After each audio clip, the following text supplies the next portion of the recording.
In this video, I'm going to speak about how this one popular spiritual teaching is creating more separation than unity.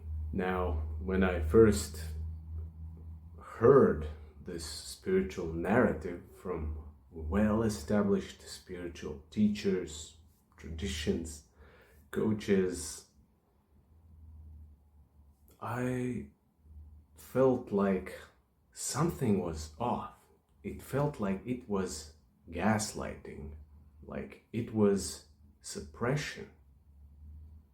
And I was wondering to myself, am I the only one who sees this like that? This teaching felt like it was not connected to reality, and it was not grounded, discarding a very important aspect: humanity in its physical plane. And the moment came that my suspicion was confirmed by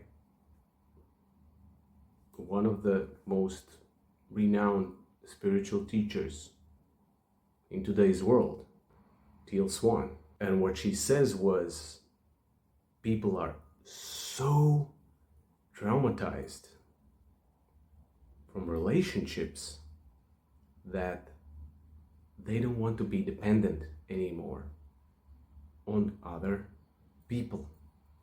And they try to seek a way out of this dependability and seek a better way, a more superior way, more higher way, more spiritual way, where they can be fully in control, fully independent, fully whole and complete, where they don't need anyone else. Very attractive idea indeed, if you have been hurt by other people in your life. And so many people even gaslight themselves, saying that, oh, what I experienced in childhood, it wasn't them. It was just how I perceived it. Tell it to a small child, who is seeking love but gets abused. This way, people don't have to face this deeply suppressed pain. Instead, they can follow a different perspective. Now, don't get me wrong. I'm not saying that we don't need to do an individual work, or that we don't need to rely on ourselves also when we are engaged in a healing process. We do when we have experienced, let's say, a relationship that didn't work out the way we wanted, and it was, let's say, painful or toxic or abusive experience.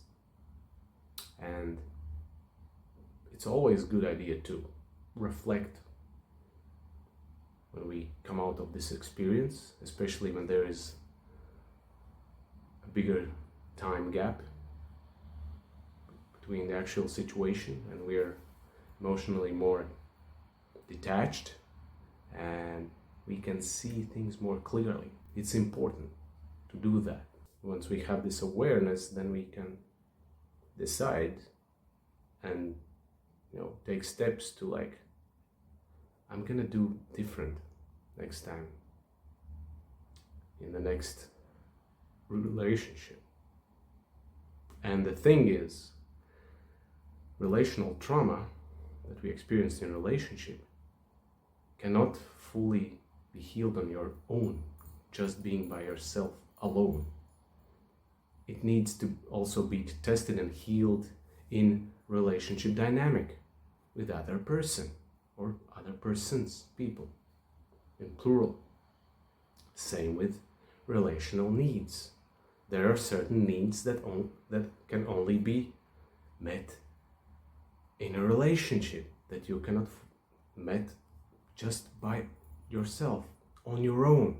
And this widely spread idea that you have to reach an inner state of wholeness, completion, on your own, balance the masculine and feminine,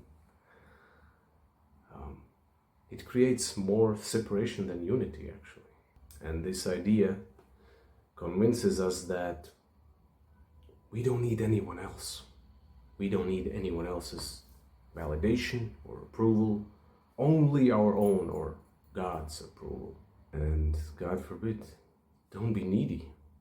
No, talking about approval, it's part of human connection. Yes, it's good to approve of yourself, but it's also cool when other people approve you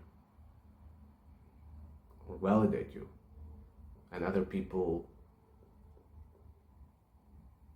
see for who you are and they validate your feelings. Yes, what you feel, what you think right now, it's valid.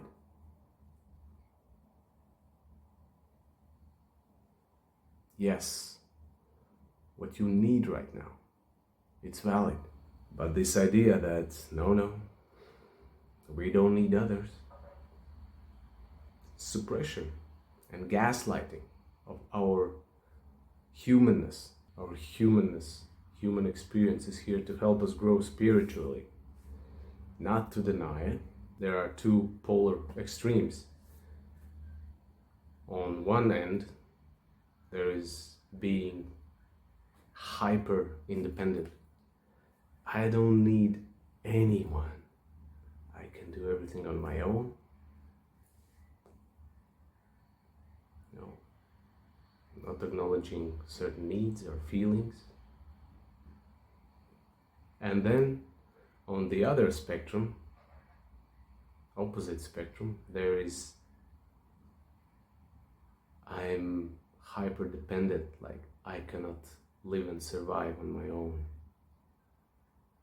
as an adult, like I can't take care of myself, completely helpless. And both of these are not healthy. We human beings came here on this planet to master relationships, to elevate our consciousness, to elevate our civilization, and to do that together, unified, not independently or separated. We yearn to be seen, held by others. We yearn for connection. It's natural.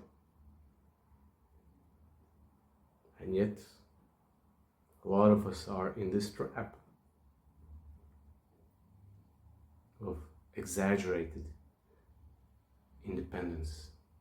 And even spiritual teachers fall into this trap. And I think all of us, truth seekers who are into personal development, spiritual growth, have fallen into this trap or can relate to this at some point in our journey. When we first get introduced to inner work and we experience the first shifts, transformations, healing, we get excited. Oh yeah, let's keep going. And then we get excited about certain concepts that allows us to strive for even more empowerment and less pain. And people often go from one extreme to another quickly, pendulum swing, wanting to overcompensate from the past pain. I've done it, when I started spiritual growth journey, awakening journey, I was in a very disempowered state, very helpless, very childlike, very immature. I tried to jump from being totally dependent to independent. I tried to push myself to be this superhuman or above human. And every time I tried to do this, I was thrown back to learn, acknowledge certain feelings, certain needs that I failed to acknowledge, that I try to overcome with this higher spiritual perspective. And every time I tried to push myself, it honestly felt like going against self. It didn't feel natural. Like I couldn't understand, like, why is there this resistance? Is this legit or not? Because back in the day, I learned that not always resistance is a bad thing. Sometimes it is actually protecting us from more harm, you know. And this was the case. Human experience is meant to be learned through the lens of relationships, because relationships are a very powerful tool, a catalyst, a mirror for transformation, awakening, healing, enlightenment, all of that. We have this tool in our possession, but we are so traumatized by it. Inside out, transformation is real. But when we forget about the external world, we get cut off from human connection, because we get so obsessed with this inner work. It's me, me, me. You know, I need to do this on my own. All the power within, you know. Like, you see the paradox? There's nothing more ego-centric than that. Like, where are the others involved? They're not. You're the only one who is involved. Isolated islands.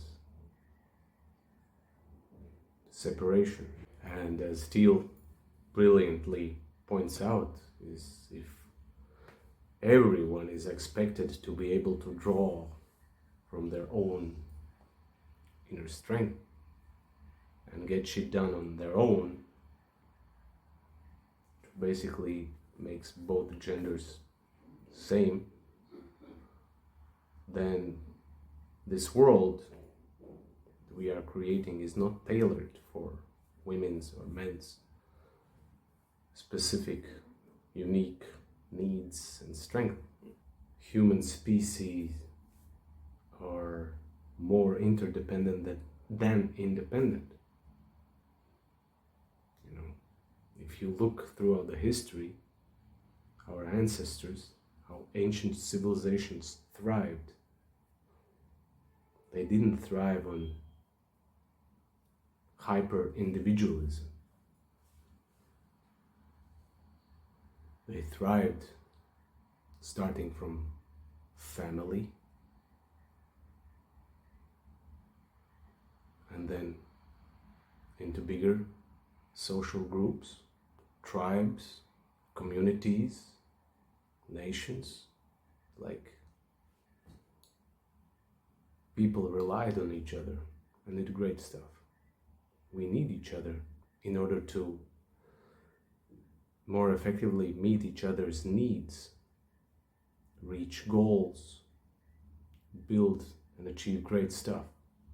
We need each other.